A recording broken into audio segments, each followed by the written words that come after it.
a lot of hard work. Appreciate it. So our speaker tonight is Jennifer Brock. She has been a faculty member in the mechanical engineering at UAA since receiving her PhD from the Ohio State University in 2009. Her specialization area is fluid and thermal systems, and she teaches courses, thermodynamics, heat and mass transfer, and fluid mechanics at UAA. She is currently serving as chair of the mechanical engineering department. And thank you, Jennifer.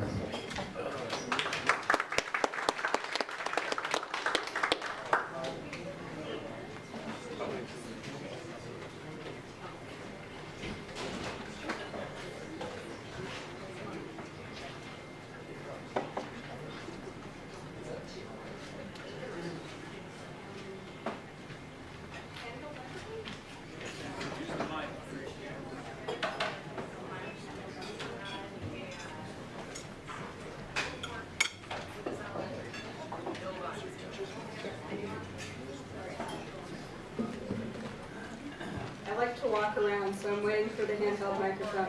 Oh, you can just take that out of the stand. Oh, neato. Okay. Yeah, just pull it towards me.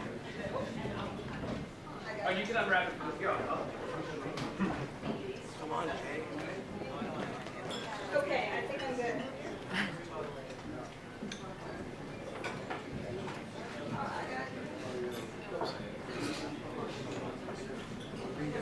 All right, thanks.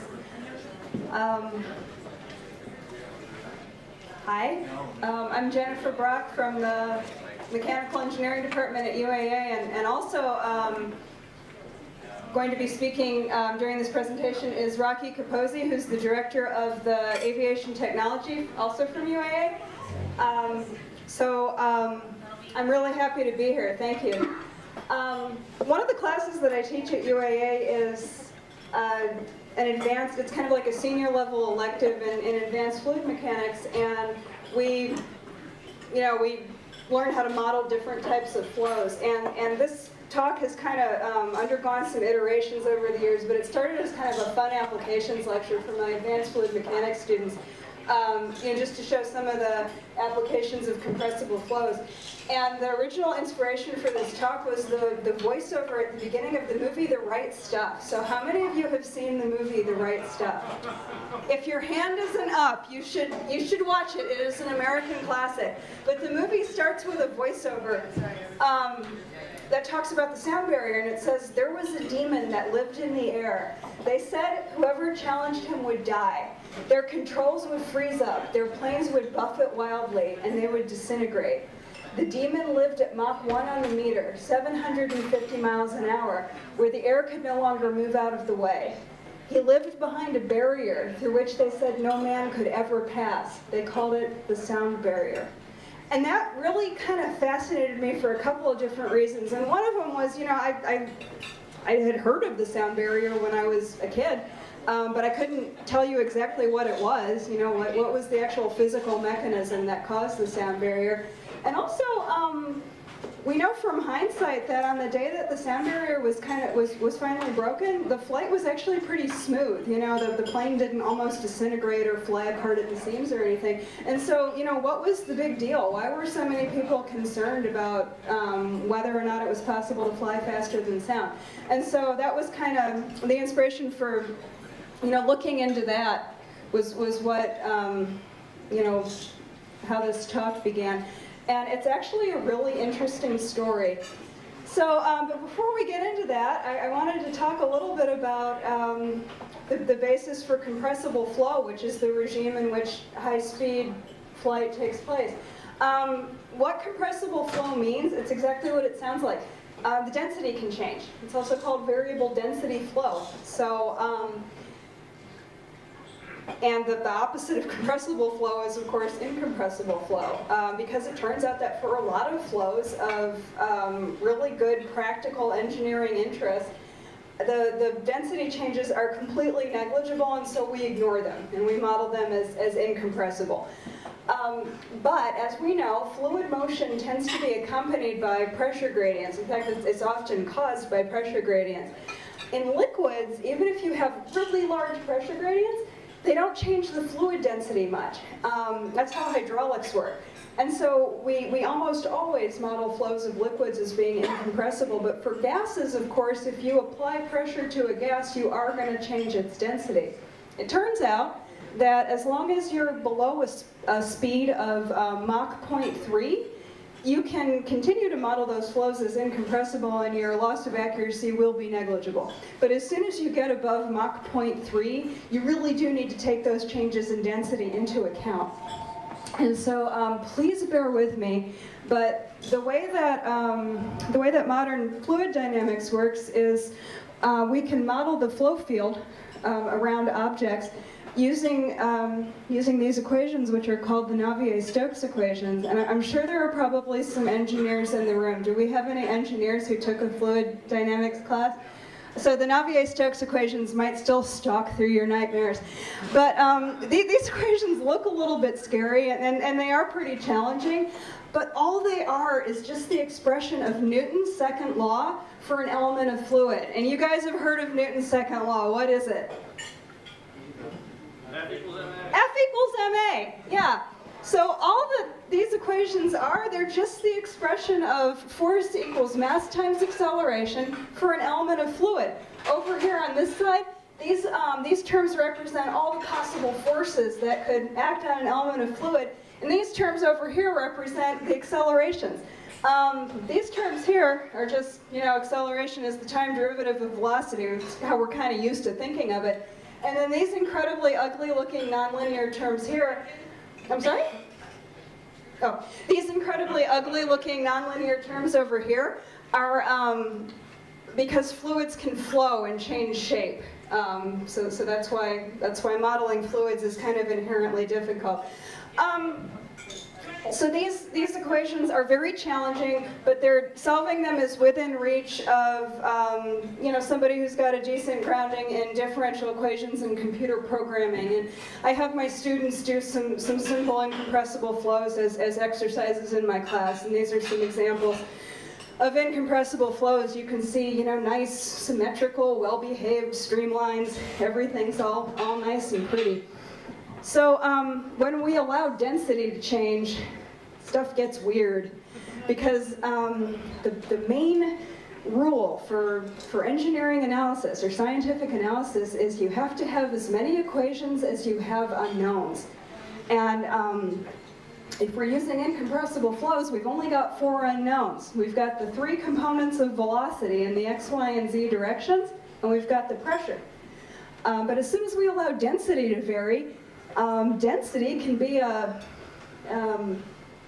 a function of the pressure and temperature of the fluid as well. So we've got to add 3 more equations.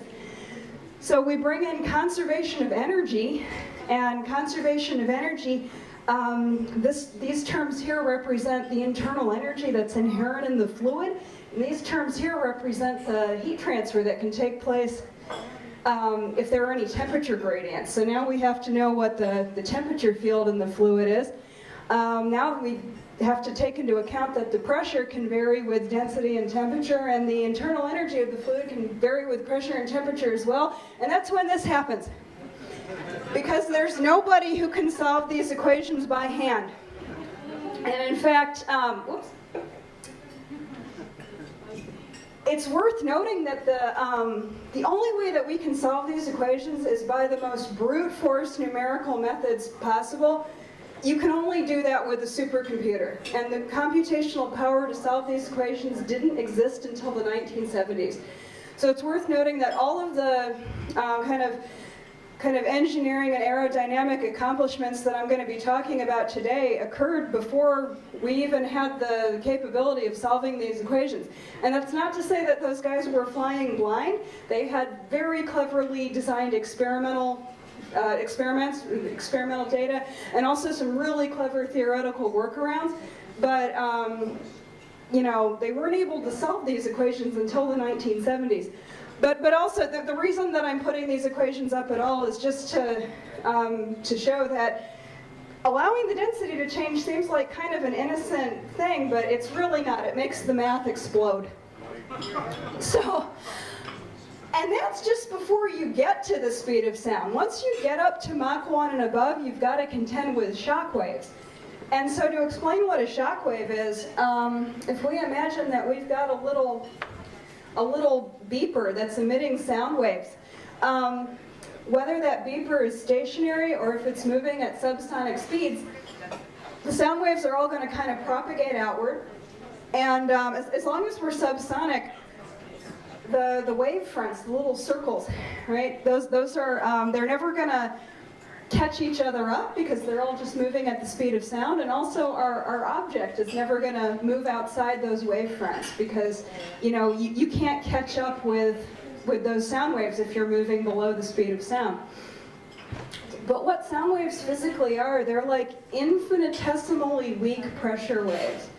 And so if you think about the propagation of sound, not as sound, what's really propagating is information about some event taking place.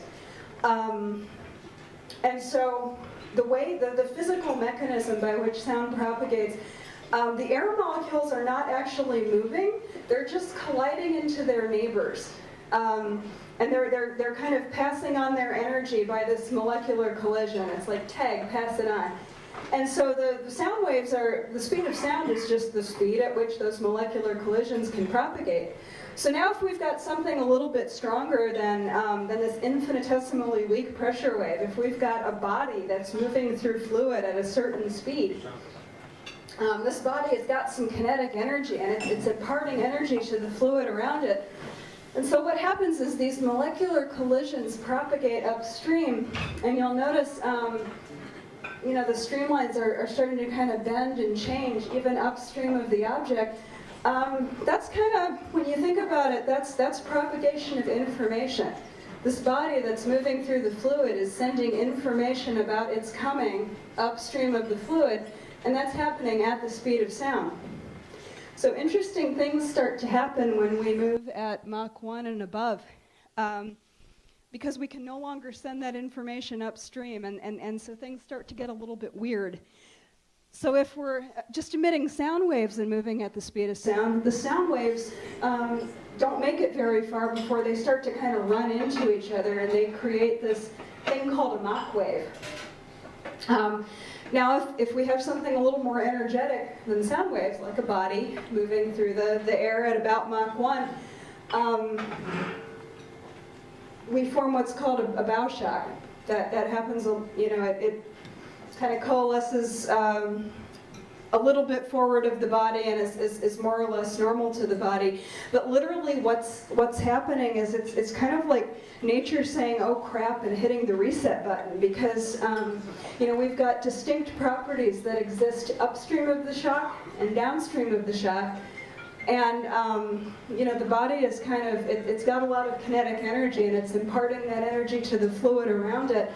But that information can't propagate forward because the body itself is moving faster than sound. So shock waves are really interesting. They're, you can have, depending on the strength of the shock, extremely different temperatures and pressures that exist upstream and downstream. The thickness of a shock wave is about, it's on the order of tens of microns. It's on the order of the separation between molecules. So within 1 or 2 molecular collisions, the properties of the air surrounding the body completely change. And if we move at supersonic speeds, with sound waves, we notice that now this thing is outrunning sound, so the wave propagation is going to kind of take place within what's called a Mach cone. And so we've got this zone of silence that exists outside. What the zone of silence is, it's this zone where the air molecules have absolutely no idea what's coming. As we move faster, depending on the speed and the geometry of the object, we can get an oblique shock wave, replacing the bow shock. So anytime that we hit the speed of sound or faster, we've got shock waves to contend with. So, and that's actually what the sound barrier really is. It's related to shock waves. The way that airfoils work is, as we've got air flowing over an airfoil, the air we say that it expands over the airfoil. So what that means is that it creates a pressure gradient. We have a region of locally higher velocities above the airfoil and lower velocities below the airfoil. Also lower pressures above the airfoil, higher pressures below the airfoil. That's what generates lift. But the point is we've got this local region of slightly higher velocity. So we don't actually have to be moving at Mach 1 before we can start to flirt with supersonic speeds in this local region just above the airfoil here. So there exists this Mach number. By the way, the subscript infinity is supposed to represent the free stream. So if our free stream Mach number reaches some critical Mach number, and it'll depend on the geometry of the airfoil, it can vary a little bit, then we're going to have a local area where the speed just above the airfoil hits Mach 1.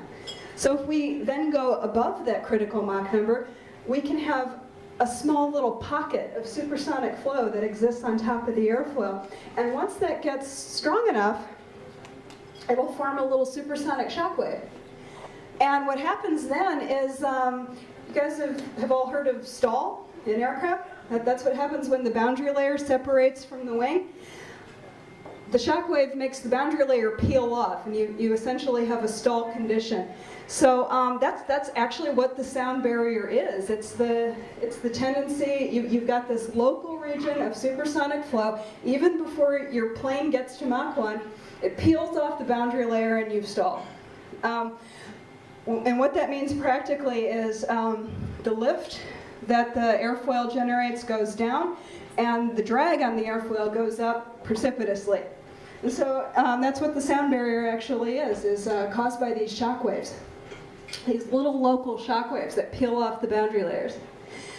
And the thing that I thought was really the most interesting when I started to look into this was the theoretical and scientific basis for all this stuff was actually really well laid in even before the start of the 20th century when airplanes became a thing.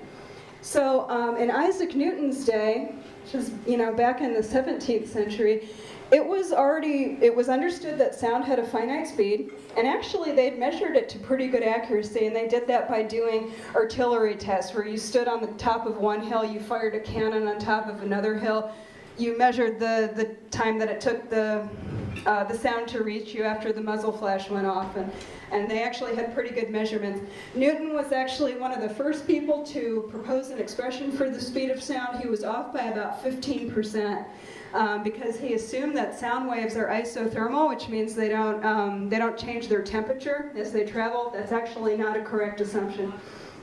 In 1816, Pierre Laplace derived the correct expression for the speed of sound by assuming that sound waves are isentropic, which means they don't generate any entropy, and that turned out to be the correct assumption. In 1858, Riemann, the same guy who came up with the Riemann sum, attempt to calculate shockwave properties. We'd had some success with assuming that sound waves were isentropic. He assumed that shock waves were also isentropic. That's actually wrong. Shock waves do generate quite a bit of entropy. And so in 1870, William Rankine, who was one of the kind of founding fathers of the science of thermodynamics, successfully developed the normal shock relations that we still use today, assuming that shock waves do generate entropy. And of course, back then they didn't have the internet, so scientific publishing moved at a much slower pace. 3 years later, this French guy, Pierre-Henri Huguenot, and I probably mispronounced that, I'm sorry, independently developed normal shock relations, so they now actually bear both names. Then of course we've got the man himself, Ernest Mach. In 1877, he was the first person to experimentally confirm the existence of shockwaves by photographing them using this new technique called Schlieren photography. And this is the first image that was ever published of shockwaves forming around a bullet. So that was published in 1877. And this is really wild. So okay, we knew what the speed of sound was, we knew about shock waves before the start of the 20th century, that's great. But it turns out people actually knew about the sound barrier before the Declaration of Independence was even signed, and this surprised me. And it was because of ballistics. So ballisticians had known about an unusually large increase in drag around the speed of sound since the mid-18th century. And by the way, I think ballistician is like the most badass profession name that I've ever heard. But there was this British engineer named Benjamin Robbins. In 1746, he published some results. He invented this thing called a ballistic pendulum. It's a wonderfully simple device. All you need is material dense enough that when you fire a bullet into it, it becomes lodged. And so it imparts all of its kinetic energy. And you just have to measure how high the pendulum swings, and you can figure out how much kinetic energy is in the bullet. And he did this with a lot of different bullets, and he found that when they get near the speed of sound, the amount of drag just increases dramatically. And in fact, in 1910, there was a pair of German physicists who published experimental data on projectiles traveling at speeds between 300 and 400 meters per second. The speed of sound is around 300 meters per second, so they came well out the other side. And they showed that the large peak in the drag coefficient on these bullets, it peaked around the speed of sound, and then it started to go back down. So they knew by 1910 that if you could kind of travel through the other side and go really supersonic, the drag would start to go back down. So they knew it was a sound barrier and not a sound plateau. So I thought that was really interesting. So now we're, like we said, we only need to worry about these compressibility effects if we're traveling at Mach 0.3 or above. And for the earliest airplanes, this was not remotely an issue. Like the original Wright Flyer had a maximum speed of like 30 miles per hour. So are you guys ready to see the very first airplanes for which compressibility effects were an issue? These were top-of-the-line biplane fighters in World War I. And their speeds were not even remotely close to Mach 1. But there was a part of them that approached or even exceeded Mach 1. And what was that part? Propeller. Yes, the propeller tips. Exactly. So, yeah, by the end of World War I, these high-performance fighters, they were only flying at like 120 miles per hour, but their propeller tip speeds were meeting or exceeding Mach 1. And British researchers experimentally observed that there was a pretty good loss of thrust and increase in drag that the propellers were able to provide to the plane when their tip speeds exceeded Mach 1, and it was because of the sound barrier. So there was this pair of engineers, Caldwell and Fales. They built the first high-speed wind tunnel in Dayton, Ohio. It was at what was to become Wright-Patterson Air Force Base in Dayton. By the way, if you're ever in or around Ohio, the Wright-Patterson Air Force Base Museum is way better than the Smithsonian. It's like the best. It's the best air museum in the country, I think. I'm from Ohio. But yeah, they were the first people to publish high-speed wind tunnel tests on airfoil sections. And these were all airfoils that were used in propellers. The first kind of research into these compressibility effects were for propeller design. And what they found was that there are decreases in lift and increases in drag when you approach Mach 1. They figured out that it was because of boundary layer separation, and they figured out that it was because of shockwaves. They also managed to figure out that the effect it's worse for high angles of attack and also for thicker airfoils. So one of the ways that you can kind of stave this off is thinner airfoils have a higher critical Mach number.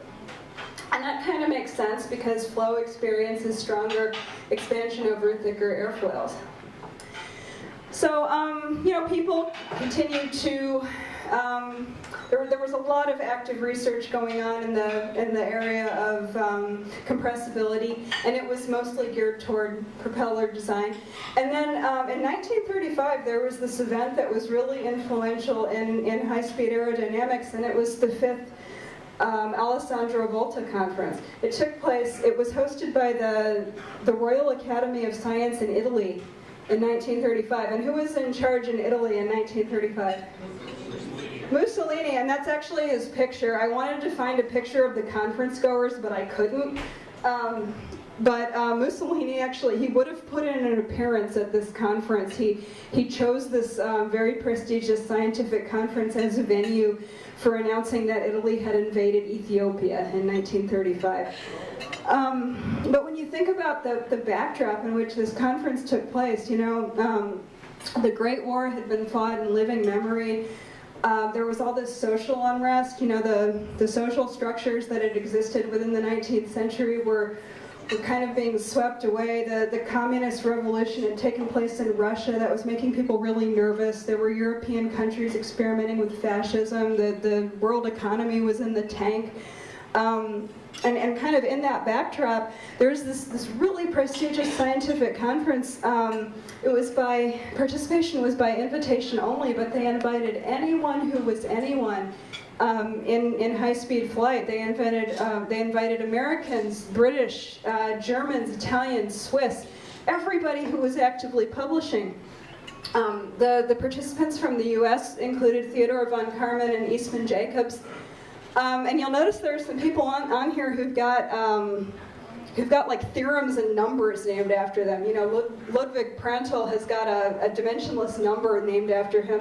Luigi Crocco is actually the son of this Italian general. That's how the fifth conference ended up getting named, the High Velocity Flight Conference, but he has a theorem named after him.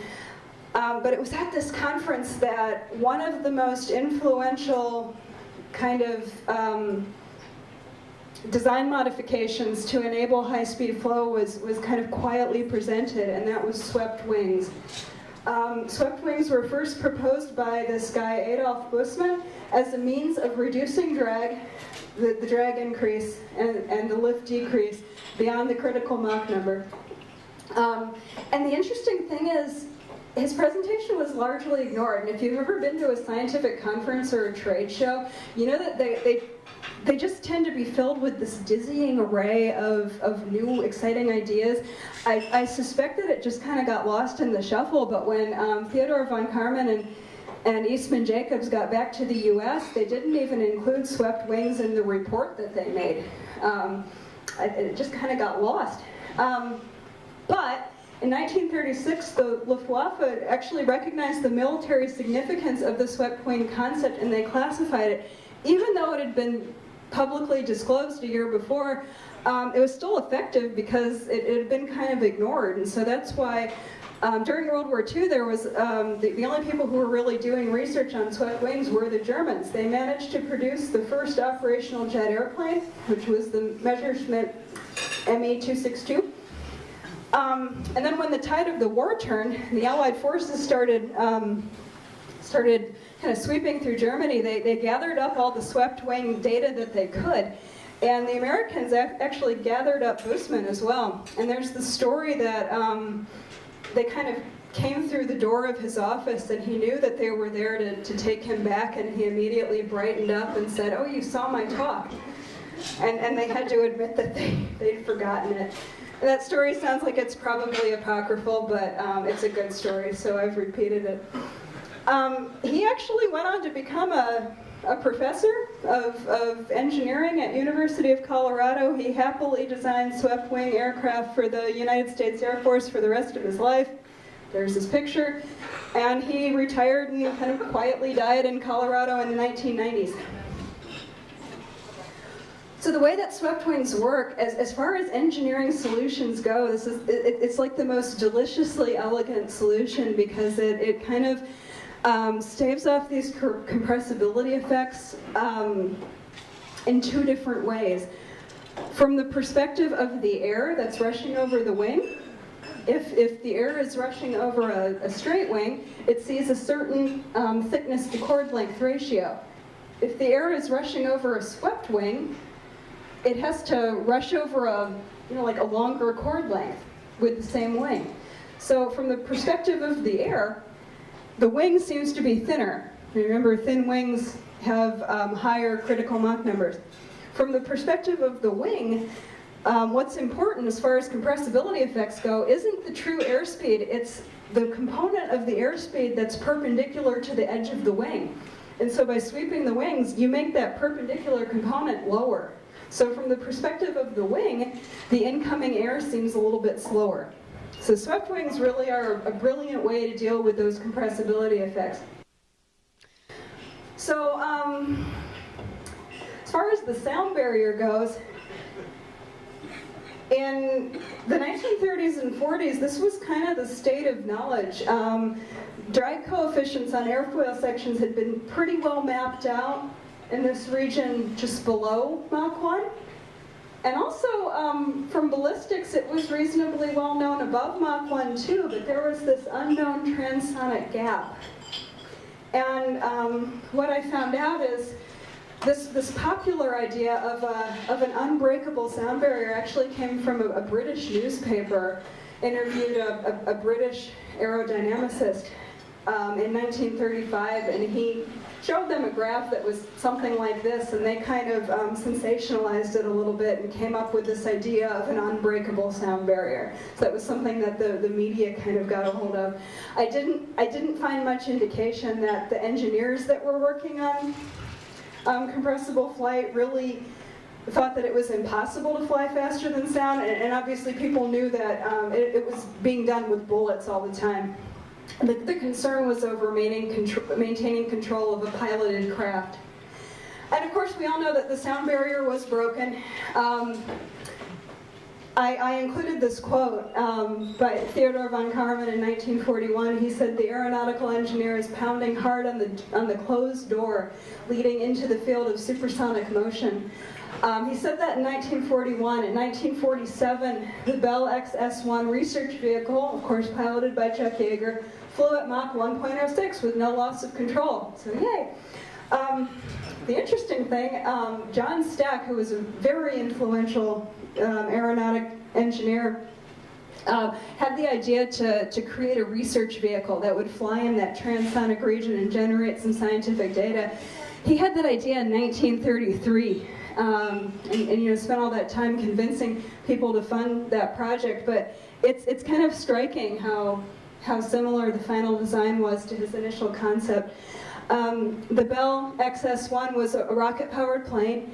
It couldn't take off by itself. It had to be dropped from the bomb bay of a B-29 bomber. The design started in 1944, and this was before the swept wing data was available in the US. So there wasn't any fear that swept wings would be unstable. People just didn't know about swept wings, so you notice a very straight wing design. But the fuselage was shaped like a 50 caliber Browning machine gun bullet, and that's you know, partly because they knew that bullets routinely flew faster than sound. And then, of course, remember we said that the Germans generated all this swept wing data, and then the Allied forces scooped it up. The Russians were part of the Allied forces at the time, and so they took their swept wing data and they came up with the MiG aircraft. So the MiG-15 was one of the first successful swept wing fighters. The North American F-86 Sabre was the US's first swept wing fighter. It was built to counter the MiG-15. Some other examples of the use of swept wing in designs. The B-29 Superfortress was a bomber that was used in World War II in Korea.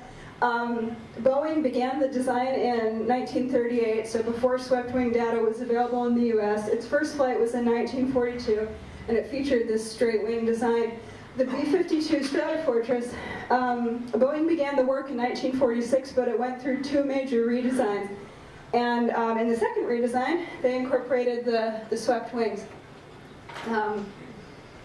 So finally, the last thing that I wanted to leave you with is, I've talked a lot about military aircraft, and that was, of course, a really important driver for aeronautical engineering in the 20th century. But as far as civilian and commercial use, high-speed aircraft and compressible flow has really redefined the way that we think about distance just in our everyday lives, and it's redefined what it means to live and a faraway place like Alaska. So just looking at the way that commercial aviation has progressed throughout the 20th century, in the mid-1930s, if you wanted to fly across the country, you might do it in a Douglas DC-3 airliner, and it would take you 17 hours and 40 minutes to get from New York to LA. If you wanted to do it in the 1950s, you could hop on a Douglas DC-7 airliner, and which you notice also still features that straight wing design, and it took 8 hours to get from New York to LA. These days, you could hop in a Boeing 777 or something similar, which does feature a swept wing design. Its cruising speed is about Mach 0.83, and now you can make it from New York to LA in about 5 hours. And of course, no longer in service, but we all remember the Concorde, the first practical supersonic commercial airliner, and that could make it from New York all the way to London in just over 3 hours. So now at this point, I would like to introduce Rocky Capozzi, who's the Director of Aviation Technology at UAA, and we can take questions, and I figured probably a lot of the questions are going to be about actually flying, and I don't have any experience with that, but he does. So if anybody has any questions. Jennifer, great job.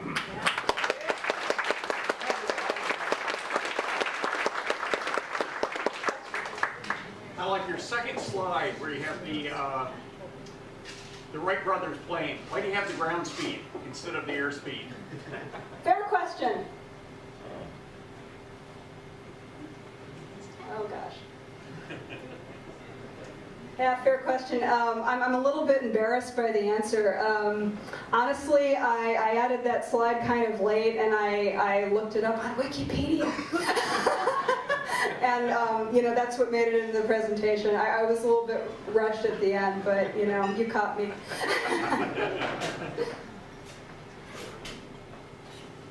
Yeah. What can you? I'm just trying to get my head around. What is the speed of sound in physical terms? 49 times the square root of the absolute temperature in degrees Rankine. But that's mathematical. What about what's happening physically at the speed of sound? So the air molecules themselves are not moving. They're like colliding with their neighbors. Because a sound wave is just a pressure wave. It's like a disturbance. It's a little blip. And if I'm an air molecule, I just pass it on by shoving my neighbor. And so it's literally the speed at which those molecular collisions propagate. Is that what you're asking? And if they're warmer, they can propagate faster. Pass the mic when you talk. And if they're warmer, they can propagate faster. More energy. And would you repeat the question, please? Because we can't hear it over here. Okay, sorry. Oh, the question was, what was happening physically at the speed of sound? Yes. My question kind of follows up on his. Back when I was a kid, 100 years ago, I lived by a military base, and they were doing, you know, flying the airplanes, but you could hear this, what they called sonic boom. So what was happening at that time, and how is it that we don't hear it anymore? The regulations are more strict these days, and you're not allowed to fly supersonic over the continental United States below 35,000 feet or something like that, except in restricted airspace. But the sonic boom is just, what you're hearing is the rapid pressure change from one side of the shock wave to the other. The same way you hear my voice now, it's just a pressure change on your eardrum. That's what you're hearing. Okay. Yes? Talk about the SR-71 and hypersonic flight. I can't really. They actually don't. The SR-71 actually didn't get the hypersonic is considered Mach 5 and above. And the SR-71 was around Mach 3. Mach 3 to Mach 3.5. I can't talk to it. It's a cool looking airplane. Went over 3,000 miles an hour. Mach 3.5 or so.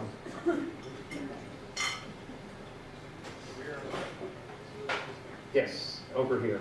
So I read where the Japanese are working on a supersonic airliner that would with kind of a reduced sonic boom. Any idea how this would manage that? So the question was, he understands the Japanese are working on another supersonic transport that would have a reduced sonic boom.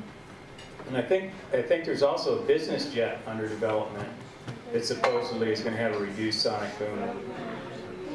You know, it's a function of design features and the actual geometry of the airplane, as well as I think the installation of the engines are somehow has reduced the noise. I don't know. Yes.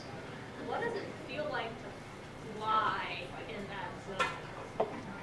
So the question she asked, which Jennifer anticipated, was, what does it feel like? And I have to tell you, in any fighter from the generation of the F-15, F-16 and forward, it's a total non-event. The only way you can tell is looking at your Mach meter. And so there's a little boop when you go through the sound barrier, a little, you know, disturbance in your pitot-static system, but the flight control laws have been fine-tuned such that there's a huge thing happens aerodynamically when you start going supersonic, and that the center of pressure and the wing drastically changes from about a quarter chord to around 50%. And so what caused all these problems in the, in the Wright stuff days was the fact that that center of pressure was changing. There was, and the Shockwave isn't smooth, you know, it moves back and forth, so it was beating the hell out of the control surfaces and so forth, and that's what was causing all the confusion, but and the instabilities. But in the modern fighters with the supercomputers they have now, both for transports and fighters, you know, the aerodynamicists are pretty certain when things happen, and they're able to change the control laws as the speed changes, and so you have different control authorities as you pass through the sound barrier. Yeah. We said before that the drag increases as the square velocity up and through the sound barrier. So if you want to go faster, it takes more gas. But then what happens after the sound barrier? If you want to go faster, does it take less gas? I don't think it ever takes less, but so his question was, once you get going faster than the speed of sound and the drag starts going down a little bit, does it take less gas? Well, how does it vary? So, you know, honestly, the subsonic variation is a function of the cube of the velocity as far as power required. I don't actually know. Is there a simple relationship to supersonic speeds, Jennifer? I actually don't know either. I mean, you can see the drag curves decrease, and I can tell you this, it's true that, as an example, in an F-16, a clean Block 60, Block 50, you could stroke the burner, get it going supersonic, come out of afterburner, and it would maintain supersonic speed, low supersonic. But you couldn't, you had to use the burner to get through the Mach. Once you're through the Mach, you could actually come out of burner and it would stay supersonic. Yes? I'm hoping that there's not a no question too stupid rule. This is my first event. Never. Yeah, okay. But my question is this: we're talking about air travel and supersonic in the air, but you know, you keep seeing people with these trains that are these high-speed rail systems that increase the speed all the time, faster and faster. And I would assume that somebody is trying to increase those speeds just to get people from A to B on a tube or on a train. Is there any work being done with supersonic speeds, or with that kind of, when you get that drag at the ground level on maglev rails or something? I know they do work on the drag is a big issue, but I don't know anything about train transportation. I was just curious. Yeah, I was going to say I also don't know either, but you would certainly have to contend with the same issues with drag and shockwaves. The only difference at ground level, the speed of sound is different because the density and temperatures of the air is different. But you still got to deal with the same exact stuff. You can also do a search on the land speed records, because I know there's somebody that's been working on it, and there's little things like they can't use rubber on the tires because the tires are spinning so fast the rubber would just peel off. So they have to use like titanium wheels. 5 or 6 years, and they might be trying it in the next couple of years to break the speeds, break the sound barrier on land. My son wanted to know what the fastest speed an airplane traveled at. Yell at us. The fastest speed an airplane traveled at. Fastest speed the question was, what's the fastest speed an airplane has traveled at? Well, I don't know. You know, the X-15 maybe, if you call that an airplane, it's a rocket plane. But I think that went Mach 5 or 5.5 or something like that. But yeah, I don't know what the fastest speed is.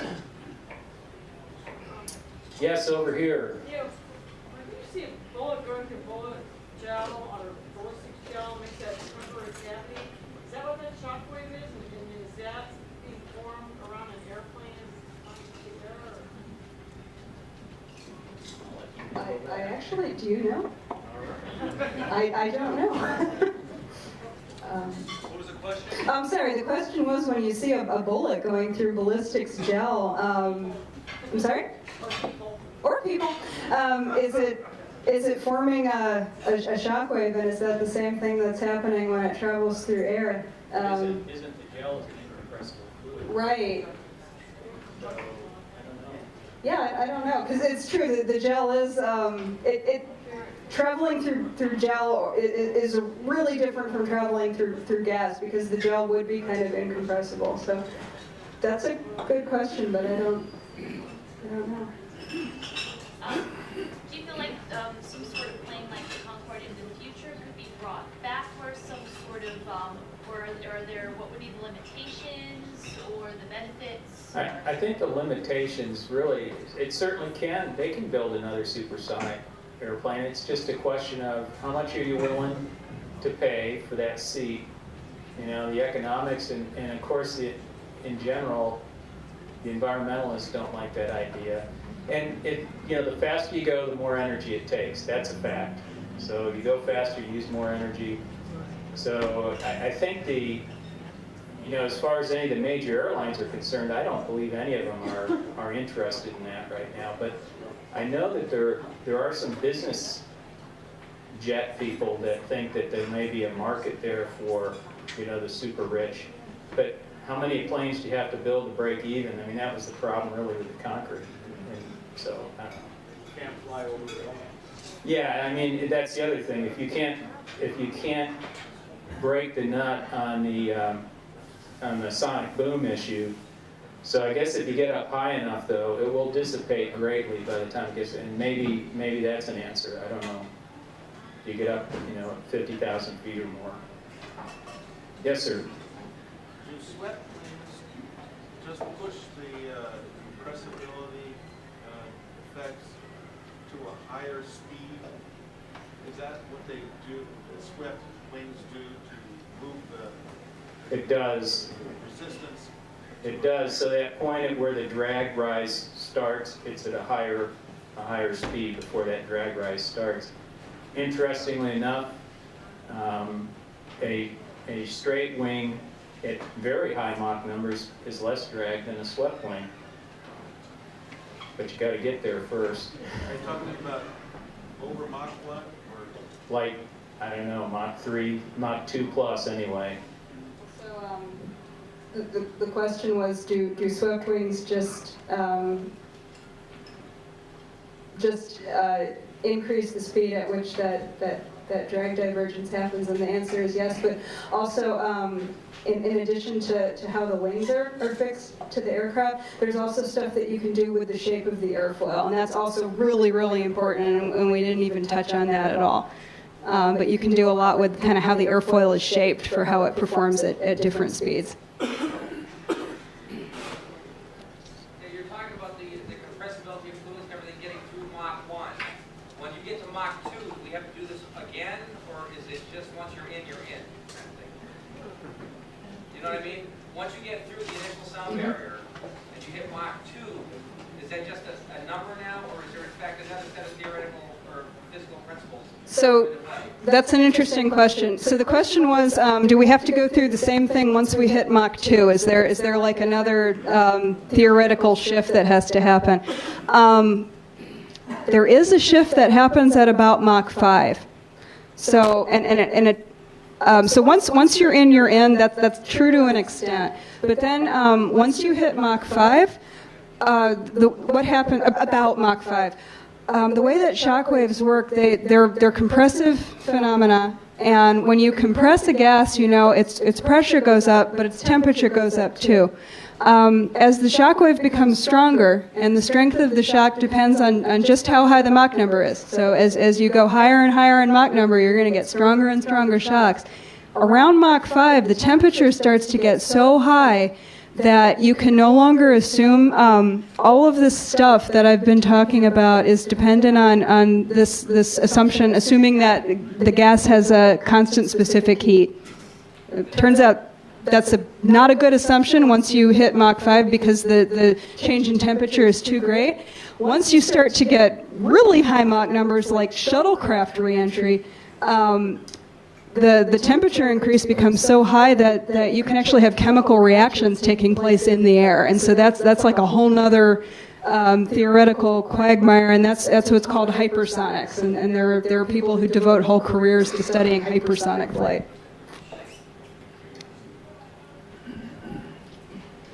Being Alaskan and a member of the Experimental Aircraft Association, notice you hadn't mentioned the first private aircraft to go supersonic. What is it? Spaceship One. All right. And they did it going straight up. Wow. Whereas the F-15 did it going downhill with full power. The X-1. Yeah. Sorry.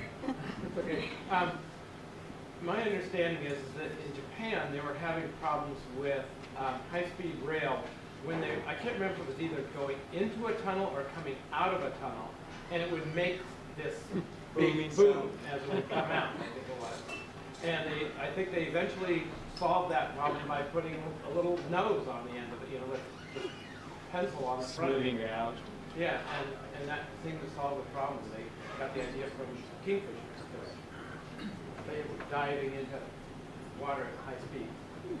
Kind of thing. Can you talk about what that phenomenon would be when you come out of a tunnel?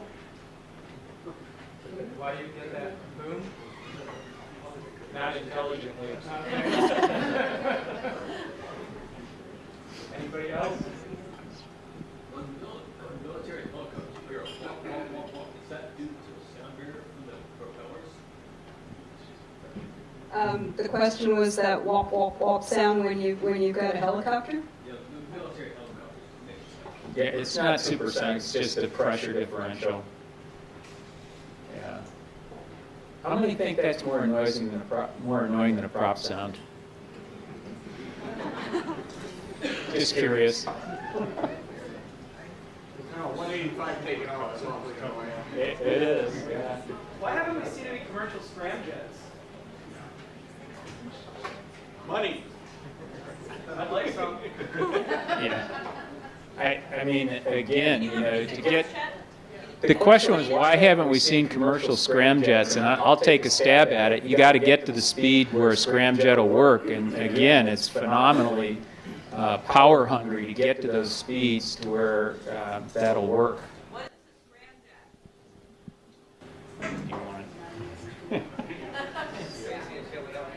All right, yeah, I'm going to just, again, outside my experience, but when you get going fast enough, you don't need a compressor section on a jet engine.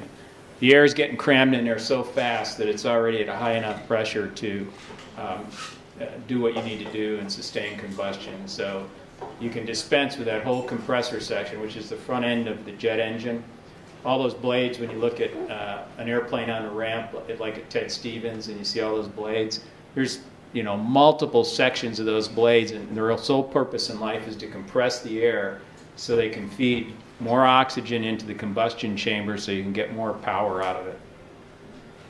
And once you get going fast enough, you don't even need those things anymore because the air is going to compress itself as it comes in the inlet.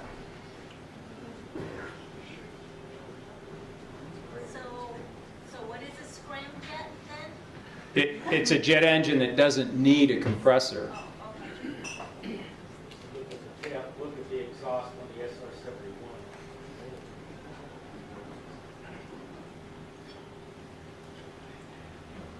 So yeah, engine design's a whole nother site. Jennifer could, or actually we could get another engineer in here that's smart about engine design, but it's a whole nother lecture in and of itself, just because basically you need to get the engine, you need to get the air as it hits the front of the engine. It has to be subsonic or you got problems. And so airplanes like the F-15 and the SR-71 have variable inlets on them. And so the F-15 inlets, you know, kind of droop down like this. They'll change at different speeds. The SR-71 has these spikes in them. The spikes would come in and out. What they were able to do, what they can do with that is change the position of the shockwave in the inlet. Remember, Jennifer told you that the air behind the shockwave is subsonic. And so they keep the shockwave from hitting the front of the compressors. And that's one of the reasons why an F-15, for instance, has a higher top speed than an F-16. An F-16 has a fixed inlet. The geometry doesn't change, whereas the Eagle can change its geometry. You may remember what the F-4 looked like. They could change the geometry of their inlet. Yes, in the back. So since you've actually flown supersonic, when you see the shock wave and it change, you know, You don't see the shock wave. So is the refraction the change? Nope, it's behind you. How does that work? What's that? How does that? Is it just behind you? I mean, why doesn't it? It's pretty much behind you. You don't see a thing. I'm just going fast. Yes, over here. Back to helicopter sound and the rock sound. I noticed that in my car, if I put one window down, it makes that weird throbbing sound. Is that the same thing as what? Pressure differentials banging away on your eardrums. I'm going to excuse sound or anything. No, but it's enough pressure differential to bother your ear. I can answer that. That's what's called vortex shedding. There's kind of like a vortex that's being generated as your car is driving down the road, and it causes this kind of periodic pressure differential, because it makes this kind of swirling pattern, and that's what you're hearing. So it's like you have to open a window to hear that, but if you open two windows, it goes away.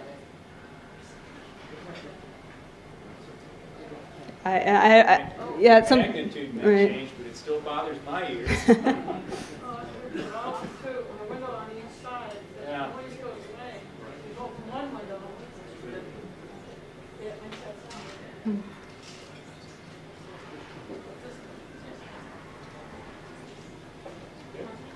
Right here. Thank you. One last question. Go for it.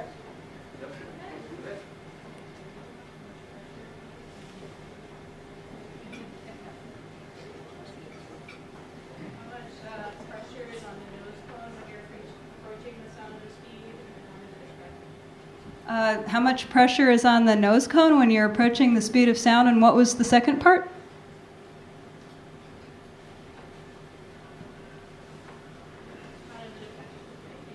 I'm sorry? How does it affect the plane? And how does it affect the plane?